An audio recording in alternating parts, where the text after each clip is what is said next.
الحمد لله وكفى وسلام على عباده الذين اصطفى أما بعد فأعوذ بالله من الشيطان الرجيم بسم الله الرحمن الرحيم والذي جاء بالصدق وصدق به أولئك هم المتقون صدق الله العظيم۔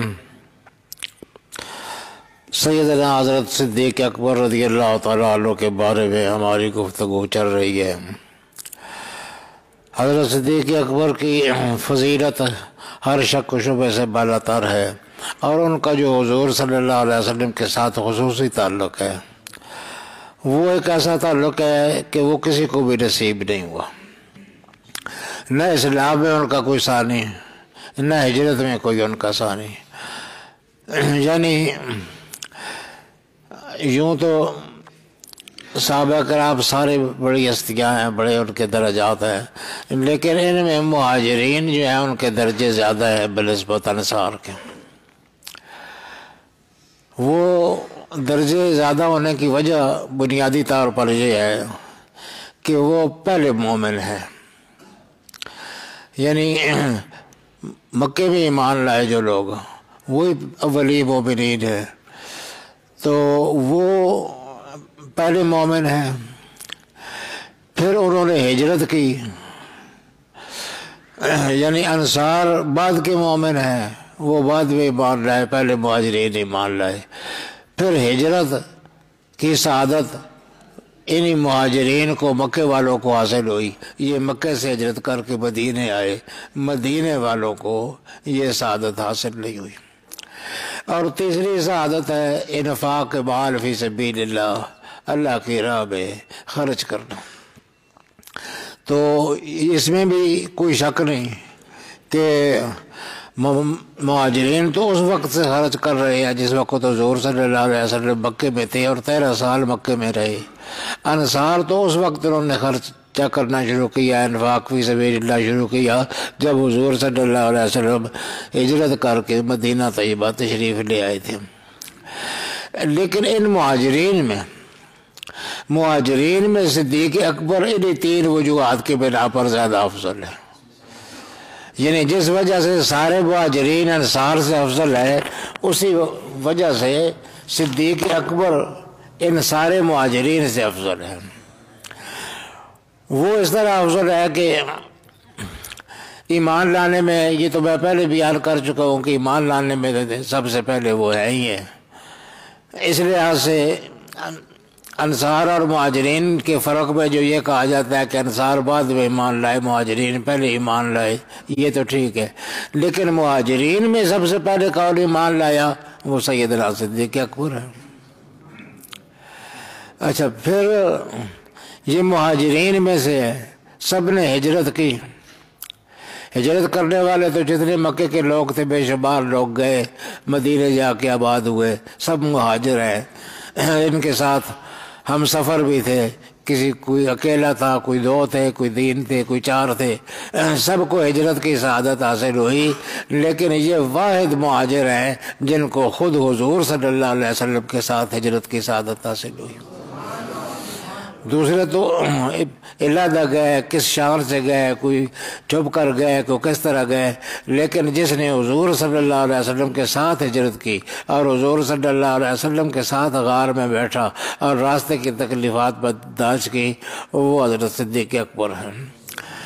اور انفاق مال فی سبیل اللہ، وہ کہتے ہیں کہ جب حضور صلی اللہ علیہ وسلم نے ابتداء دعویٰ کیا تھا اس کا، نبوت کا، اور حضرت صدیق اکبر ایمان لائے تھے، تو اس وقت ان کے پاس 40,000 درہم تھے۔ 40,000 درہم بڑی رقم ہوتی ہے۔ 40,000 درہم تھے، وہ حضور صلی اللہ علیہ وسلم پر مکے میں خرچ کرتے رہے۔ مکے میں اتنا خرچہ ہی نہیں تھا، کوئی جہاد نہیں تھا، کوئی لڑائی نہیں تھی، کوئی مسئلہ نہیں تھا، لیکن جہاں ضرورت پڑتی تھی صدیق اکبر سب سے پہلے، سب سے آگے بڑھ کر خرچ کرتے تھے۔ تو انفاق مال فی سبیل اللہ، یعنی 3 وجوہات جو ہیں، یعنی پہلے ایمان لانا، ہجرت کرنا حضور صلی اللہ علیہ وسلم کے ساتھ، اور اپنا مال حضور صلی اللہ علیہ وسلم پر خرچ کرنا، ان تینوں میں صدیق اکبر کا ثانی کوئی نہیں ہے۔ ہجرت کی تو حضور صلی اللہ علیہ وسلم کے ساتھ ہجرت کی، یہ ہجرت کی سعادت اور کسی مہاجر کو حاصل نہیں ہے۔ اور انفاق مال فی سبیل اللہ، یعنی اللہ کی راہ میں اپنا مال خرچ کرنا، وہ مکے میں بے شمار خرچ کیے صدیق اکبر نے، خاص طور پر غلام جو غیر مسلموں کے پاس ہوتے تھے اور اذیت اور تکلیف میں مبتلا ہوتے تھے، ان کو صدیق اکبر وہ باغی قیمت دے کر خرید لیا کرتے تھے۔ ایک دفعہ ان کے والد نے کہا کہ بیٹے یہ غلام نادار لوگ ہوتے ہیں، ان کی کوئی حیثیت نہیں ہوتی ہے، ان پر تو خرچ کرتا رہتا ہے، کسی اچھی جگہ پر خرچ کیا کر تاکہ وہ کل تیرے دست و بازو بن سکے، جن کو تو آزاد کرے وہ کوئی توانا ہو، طاقتور لوگ ہو، اور تاکہ ایسے لوگوں پر احسان کیا کر کہ جن پر تو احسان کرے تو کل تجھے ضرورت پڑے تو وہ بھی تجھ پر احسان کرے اور تیرے ساتھ تعاون کرے۔ یہ غلام تو کسی احسان کے قابل نہیں ہوتے ہیں، تعاون کے قابل نہیں ہوتے ہیں خاص، تو ان پر تو کیوں اتنے پیسے خرچ کرتا رہتا ہے؟ انہوں نے کہا بھائی میں اس کا اجر ان سے نہیں چاہتا ہوں، میں ان کا اجر اللہ سے چاہتا ہوں، میں اس لیے خرچ کرتا ہوں۔ یہ بات قرآن شریف نے بیان کی ان کی، فرمایا وَسَيُجَنَّبُ الْأَتْقَى، جہنم کے عذاب سے وہ شخص بچے گا جو بہت ہی تقوی والا ہے، الذی یؤتی مالہ یتزکیٰ، جو اپنا مال اللہ کی راہ میں خرچ کرتا رہتا ہے، اس اپنے آپ کو پاک کرتا رہتا ہے، اپنے مال کو پاک کرتا رہتا ہے، اور وہ اللہ کی راہ میں خرچ کرتا رہتا ہے۔ وَمَا لِأَحَدٍ عِندَهُ مِن نِعْمَةٍ تُجْزَىٰ، اور اس کے بدلے میں وہ کسی نعمت کا مطالبہ نہیں کرتا ہے، کسی احسان کا مطالبہ نہیں کرتا ہے کہ اس کا بدلہ دیا جائے، إِلَّا ابْتِغَاءَ وَجْهِ رَبِّهِ الْأَعْلَىٰ، وہ تو بس اللہ کی رضا کی تلاش میں لگا رہتا ہے۔ وَلَا سَوْفَ يَرْضَىٰ، یہ بڑی عجیب بات ہے، وَلَا سَوْفَ يَرْضَىٰ، اور عن قریب وہ راضی ہوگا۔ یہ بالکل وہی بات ہے جو حضور صلی اللہ علیہ وسلم کے لیے اللہ پاک نے فرمائی، وَلَا سَوْفَ يُعْطِيكَ رَبُّكَ فَتَرْضَىٰ، تمہیں تیرا رب اتنا دے گا کہ تو راضی ہو جائے گا۔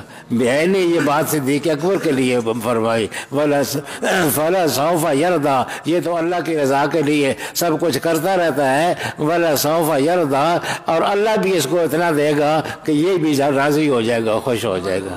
نعرہ تکبیر، نعرہ رسالت، شان صدیق اکبر۔ تو یہ بہت بڑی شان ہے صدیق اکبر کی، بہت غیر معمولی کوئی ان کے ساتھ حضور صلی اللہ علیہ وسلم کے ساتھ تعلق ہے۔ یہ ساری چیزیں اس حضور صلی اللہ علیہ وسلم کے اس پسندیدہ چیزوں میں بھی مذکور ہیں۔ حضور صلی اللہ علیہ وسلم نے 3 چیزیں اپنے لیے پسند فرمائی تھی، خوشبو اور عورتوں کے حقوق اور نماز میں آنکھوں کی ٹھنڈک، یہ تو حضور صلی اللہ علیہ وسلم کی پسند تھی۔ صدیق اکبر نے بھی اپنی پسند بیان کی، حضرت عمر نے بھی بیان کی، حضرت علی نے بھی بیان کی، سب نے اپنی اپنی پسندیدہ چیزیں بیان کی، لیکن صدیق اکبر نے جو کچھ بیان کیا اس میں بس اول آخر حضور صلی اللہ علیہ وسلم، کوئی اور شے نہیں ہے اس میں۔ انہوں نے فرمایا کہ مجھے یا رسول اللہ 3 چیزیں پسند ہیں۔ پہلے حضور صلی اللہ علیہ وسلم نے اپنی 3 پسندیدہ چیزیں بیان کر فرمائی، پھر حضرت صدیق اکبر نے کہا کہ یا رسول اللہ مجھے بھی 3 چیزیں بڑی پسند ہیں۔ ایک تو یہ ہے کہ النظر الی وجہ رسول اللہ، رسول اللہ کا چہرہ ہو اور میں اس کو بیٹھا ہوا دیکھتا رہوں، یہ میری پسندیدہ چیز ہے۔ یہ عجیب عشق کی کیفیت ہے، النظر الی وجہ رسول اللہ، رسول اللہ کے چہرے کی طرف دیکھنا، یہ میرے لیے سب سے پسندیدہ ترین عبادت اور پسندیدہ ترین چیز یہی ہے کہ میں حضور صلی اللہ علیہ وسلم کے چہرے کو دیکھتا رہوں۔ آپ کو وہ تو پتہ ہے کہ صدیق اکبر جب غار میں تھے اور حضور صلی اللہ علیہ وسلم ان کی گود میں لیٹے تھے تو سانپ نے ڈس لیا تھا صدیق اکبر کو، تو آپ درد کی وجہ، شدت کی وجہ سے ان کی آنکھوں میں آنسو آ گئے تھے، اور ایک آنسو حضور صلی اللہ علیہ وسلم کے چہرے انور پر ٹپک پڑا تھا۔ علماء نے یہ لکھا ہے کہ صدیق نے اتنا تو کنٹرول کیا اپنے پر کہ وہی سانپ تو ڈستا رہا، یہ جمے ہوئے بیٹھے رہے، جسم میں حرکت نہیں ہونے دی، جسم میں ذرا ہل جل نہیں ہونے دی، تاکہ حضور صلی اللہ علیہ وسلم کی نیند میں خلل نہ واقع ہو جائے۔ تو یہ آنکھ سے آنسو ٹپکنا اور حضور کے چہرے پر گرنا، اس کی کیا وجہ ہے؟ اس کو روک لیتے، وہ ہاتھ مار دیتے اوپر، یا چہرے کے ساتھ مار لیتے، یا کچھ کر لیتے۔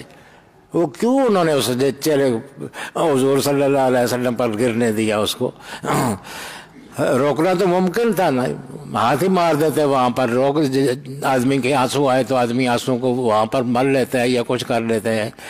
وہ اتنا ایسا بے اختیار کیوں ہو گئے تھے کہ باقی تو جسم کو کنٹرول کیا، جسم میں حرکت تک نہیں ہونے دی، جنبش تک نہیں ہونے دی باوجود شدید ترین تکلیف کے، لیکن آنسو اس شدت تکلیف سے جب آنکھ پہ آیا وہ ٹپک پڑا۔ اس کی کیا وجہ ہے؟ تو علماء نے لکھا ہے کہ اس کی وجہ یہ ہے کہ حضور صلی اللہ علیہ وسلم آپ کو گود میں لٹا کر آپ کے دیدار میں محو تھے، کھوئے ہوئے تھے، اس لیے انہوں نے اپنے جو جسم پر تکلیف آئی وہ تو برداشت کر لی، لیکن وہ اس قدر کھوئے ہوئے تھے کہ ان کو یہ احساس ہی نہیں ہوا کہ میری آنکھوں سے آنسو ٹپک رہا ہے، اس لیے آنسو ٹپک گیا نیچے۔ یہ بھی محبت کی عجیب عجیب کیفیتیں ہیں، پتہ ہی نہیں چلتا ہے عشق و محبت میں آدمی کو۔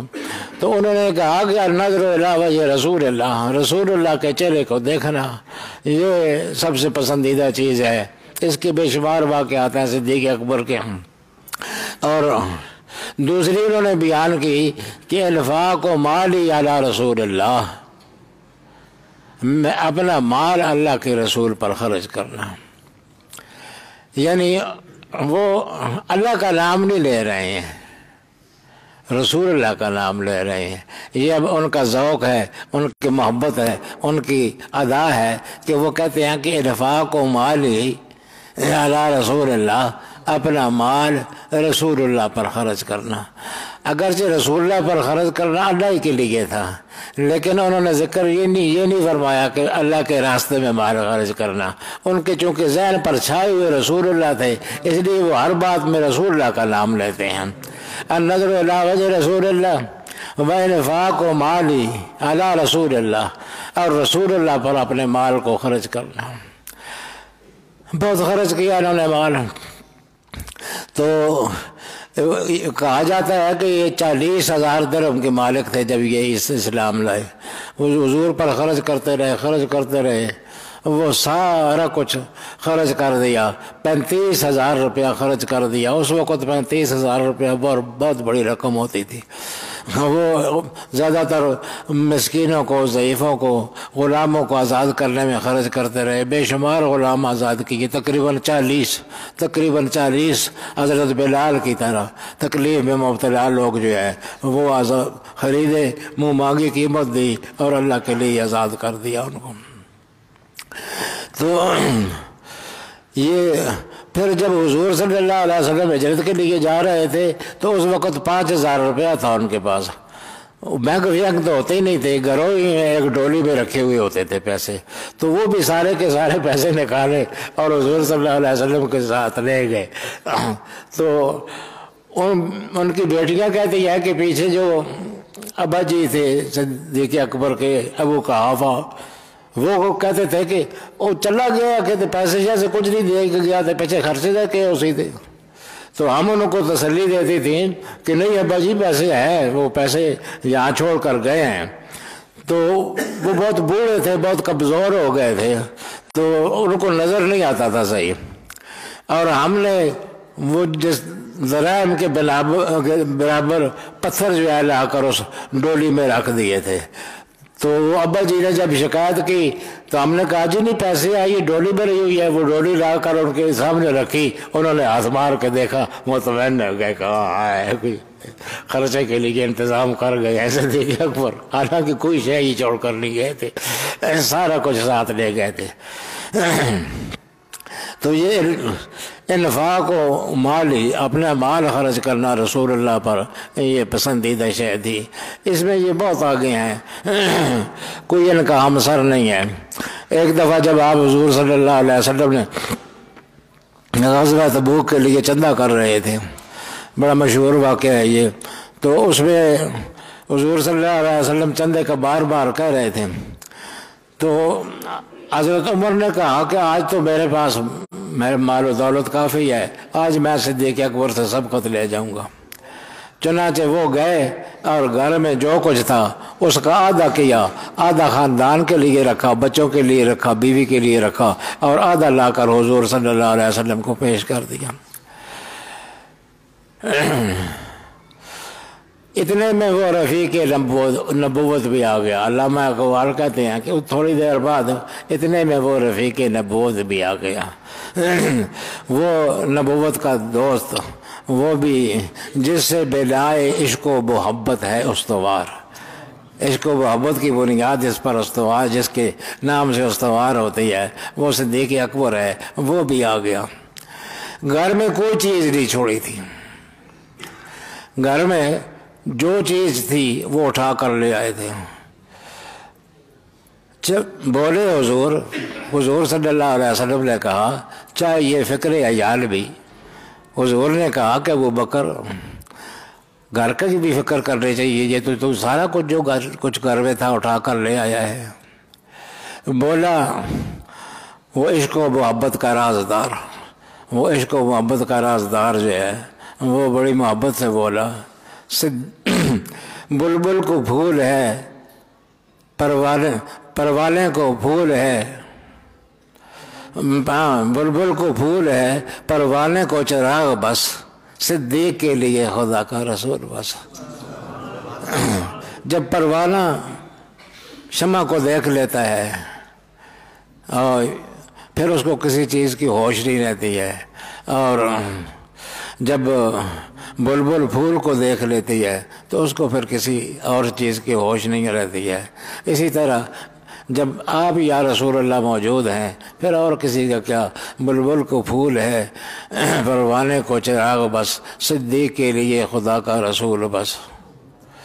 تو صدیق کے لیے یہ علامہ اقبال نے تو شاعری کی زبان میں بات کہی ہے، اصل میں جو انہوں نے کہی تھی وہ بہت ایمان والی بات تھی. حضور صلی اللہ علیہ وسلم نے فرمایا ماں اب کہتا لیالک، گھر کے لیے کیا چھوڑ کر آئے ہو؟ فرمایا اب کہتا لہم اللہ و رسولہ، میں ان کے لیے اللہ اور اس کے رسول کو چھوڑ کر آیا ہوں.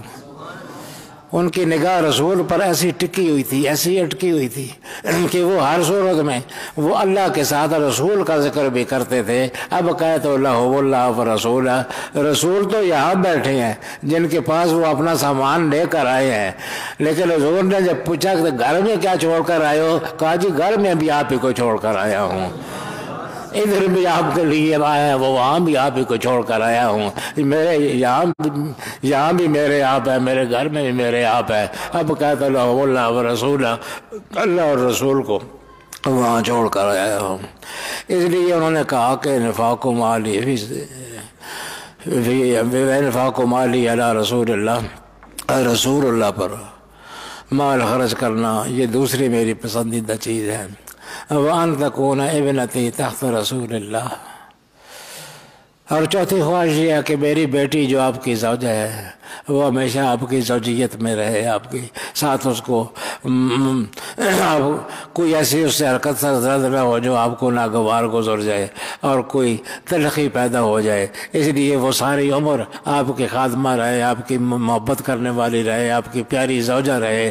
وَأَن تَكُونَ ابْنَتِي تحت رسول اللہ، رسول اللہ کے عقد میں آخر تک میری بیٹی جو ہے وہ برقرار رہے.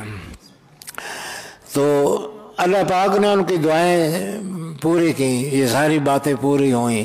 نظر اللہ وجہ رسول اللہ بھی جی بھر کر دیکھا رسول اللہ کو، اور مال بھی جی بھر کے خرچ کیا حضور صلی اللہ علیہ وسلم پر.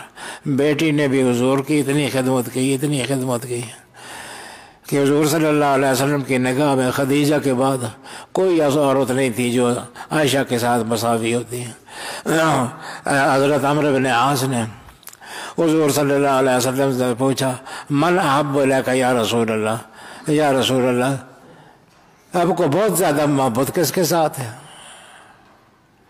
فرمایا عائشہ، وہ ہستی عائشہ ہے جس کے ساتھ مجھے سب سے زیادہ محبت ہے۔ انہوں نے آگے سے عرض کی میں نے رجال یا رسول اللہ، میں مردوں میں پوچھ رہا ہوں یا رسول اللہ، مردوں میں کون سب سے زیادہ پسند ہے؟ فرمایا ابوگا، فرمایا اسی عائشہ کا باپ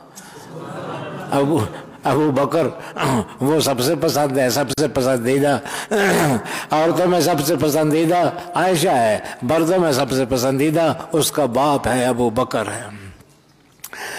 تو بہرحال حضرت صدیق اکبر کی خواہش پوری ہوئی، ان کی زوجہ ان کے ساتھ رہیں، حضور صلی اللہ علیہ وسلم کے ساتھ رہیں، اور آخر تک حضور صلی اللہ علیہ وسلم کی اس وقت تک جب آپ کے عقد میں آئیں ساتھ رہی آپ کے ساتھ، اور اس وقت بھی ساتھ تھی جب حضور صلی اللہ علیہ وسلم کی روح قفس عرصے سے پرواز کر رہی تھی، اس وقت بھی وہ حضور صلی اللہ علیہ وسلم کو حضرت عائشہ اپنے سینے سے ٹیک لگا کر بیٹھی ہوئی تھی۔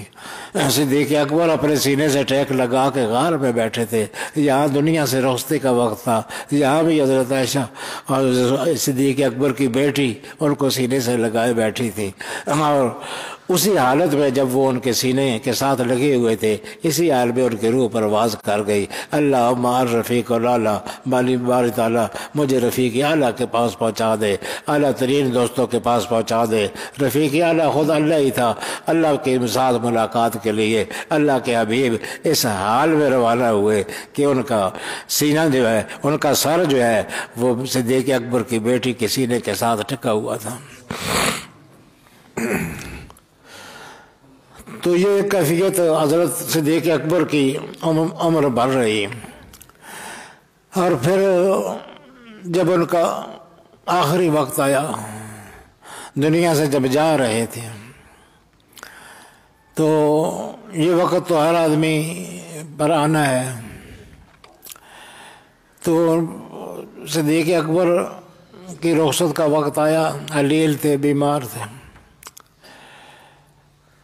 انہوں نے ایک صحابی کو کہا، بعض روایات میں ہے کہ حضرت علی کو کہا، بعض روایات میں اور کسی اور صحابی کا نام، انہوں نے کہا کہ یہ جو گھر ہے یہ بنیادی طور پر اس میں حضور صلی اللہ علیہ وسلم جس حجرے میں دفن ہے، اس میں میں یہ چاہتا ہوں کہ میں یہ کام حضور صلی اللہ علیہ وسلم کی مرضی سے کروں۔ میں نے زندگی میں کوئی کام ان کی مرضی کے بغیر نہیں کیا ہے۔ تو اس طرح کرنا کہ میرا جب جنازہ اٹھایا جائے تو وہاں لے جا کر رکھنا اور اجازت طلب کرنا، اور الفاظ بھی ذائقہ ہے کہ ان الفاظ سے اجازت طلب کرنی ہے۔ تو پھر دیکھنا کیا نتیجہ نکلتا ہے، پھر جو کچھ ہوگا اس کے مطابق کر دینا۔ جنازہ اٹھایا گیا صدیق اکبر کا، اور ان کی وصیت کے مطابق حضور صلی اللہ علیہ وسلم کے حجرہ پاک کے سامنے رکھا گیا۔ مورخین نے لکھا ہے کہ اس وقت دروازہ بند تھا، اس کو تالا لگا ہوا تھا۔ اس تالا لگے ہوئے دروازے کے باہر کھڑے ہو کے یہ کہا گیا کہ حضور آپ کا یار غار، آپ کا خادم، آپ کا غلام صدیق باہر آیا ہے، اس کا جنازہ باہر رکھا ہے، وہ یہاں آپ کے پاس دفن ہونے کی اجازت طلب کرتا ہے۔ اگر اجازت ہو تو یہاں دفن کیا جائے، ورنہ اس نے کہا کہ مجھے بقیع میں دفن کر دیا جائے، جیسے حضور کا ارشاد ہو۔ عقیدہ بھی دیکھی ان لوگوں کا، حضور صلی اللہ علیہ وسلم کو بالکل حیات زندہ سمجھ کر انہوں نے یہ التجا کی، اور اس نے کہا کہ یا رسول اللہ اگر اجازت ہو تو یہاں دفن کیا جائے، ورنہ جنت البقیع میں دفن کر دیا جائے۔ تو مورخین نے لکھا ہے کہ اس دروازے کو تالا لگا ہوا تھا، تالا ٹوٹا کنڈی کھلی اور دروازہ چوپٹ کھول گیا اور اندر سے آواز آئی ضم الحبیب الی الحبیب، میرے محبوب کو ایک محبوب کو دوسرے محبوب کے ساتھ ملا دو لاکھ۔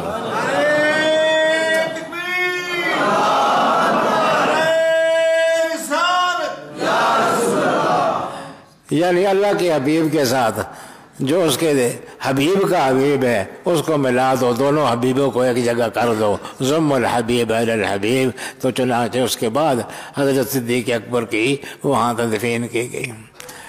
کیا شان ہے، اس شان سے انہیں وہاں سے اجازت ملی اور وہاں پھر حضور صلی اللہ علیہ وسلم کے پہلو میں دفن ہوئے، اور یہ اعزاز پایا کہ جو بھی جاتا ہے وہ پہلے سلام جو ہے وہ حضور صلی اللہ علیہ وسلم پر پیش کرتا ہے، اس کے بعد دوسرا سلام جو ہے وہ سیدنا صدیق اکبر پر پیش کرتا ہے، اور تیسرا سلام جو ہے حضرت عمر فاروق پر پیش کرتا ہے وہاں روضہ پاک پر۔ یہ بڑا اعزاز ان کو ہوا کہ یہ مرنے کے بعد بھی حضور صلی اللہ علیہ وسلم کی وہ جو ساتھ تھا وہ ساتھ جب سے نبھایا پھر وہ پکا ہی رہا، وہ ساری زندگی ساتھ رہا، مرنے کے بعد بھی ساتھ رہا، اور جب قیامت کو اٹھیں گے تو اس میں بھی حضور صلی اللہ علیہ وسلم نے فرمایا کہ قیامت کے دن سب سے پہلے میں اٹھوں گا اور میرے دائیں ہاتھ میں ابو بکر کا ہاتھ ہوگا اور میرے بائیں ہاتھ میں عمر کا ہاتھ ہوگا، پھر سارے بقی والے اٹھیں گے اور پھر باقی لوگ اٹھائے جائیں گے۔ ہاں، تو یہ بڑی شان ہے، حضور صلی اللہ علیہ وسلم کے ساتھ مستقل طور پر لیٹے ہوئے ہیں، ان جس طرح زندگی میں ان کے ساتھ تھے اب بھی ان کے ساتھ ہیں، اور جو قرب تھا وہ دنیا میں وہی قرب اب بھی ان کو حاصل ہے۔ تو اس علامہ اقبال نے کہا ہے ثانی اسلام و غار و بدر قبر، یعنی اسلام میں بھی وہ ثانی، پہلے رسول اللہ مومن اول المومنین پھر ابو بکر صدیق، ثانی اسلام غار میں پہلے صدیق اکبر رضی اللہ تعالیٰ عنہ اور حضور صلی اللہ، وہاں بھی دوسرے جو ہے وہ صدیق اکبر ہیں، ثانی اسلام و غار۔ بدر میں بھی ایسا ہی تھا، بدر میں بھی جب لڑائی ہو رہی تھی اور حضور صلی اللہ علیہ وسلم ایک جگہ بیٹھ کر دعا فرما رہے تھے تو وہاں بھی صدیق اکبر پاس آپ کے کھڑے تھے آپ کی نگہبانی میں، وہاں بھی ثانی بدر میں بھی وہی ہیں اور قبر میں بھی ثانی وہی ہیں، قبر میں بھی حضور صلی اللہ علیہ وسلم پہلے اور اس کے بعد ان آپ کے پاس جا کر لیٹنے والے وہ سیدنا صدیق اکبر ہیں۔ بڑی شان ہے ان کی، بڑی عظمت ہے ان کی، اللہ تعالیٰ نے بڑا مقام اور مرتبہ ان کو عطا کیا اور بڑا قرب عطا کیا حضور صلی اللہ علیہ وسلم کا۔ اللہ تعالیٰ ہمیں حضور ان کے چونکہ یوم وفات ہے کل غالباً، اور ان کے لیے ایصال ثواب کرنے کے لیے ہر جگہ دعائیں ہوں گی، محفلیں ہوں گی، آپ کی بھی جس حد تک استطاعت ہو حضرت صدیق اکبر کے لیے ایصال ثواب کے لیے کچھ پڑھ دیں، کچھ صدقہ کر دیں، کچھ خیرات کر دیں، جو بھی گنجائش ہو اس کے مطابق ان کی ہدیہ پیش کر کے تو ان کی خوشنودی حاصل کریں۔ اللہ تعالیٰ آپ کا حامی و ناصر ہو۔ آخر دعوانا الحمدللہ رب العالمین۔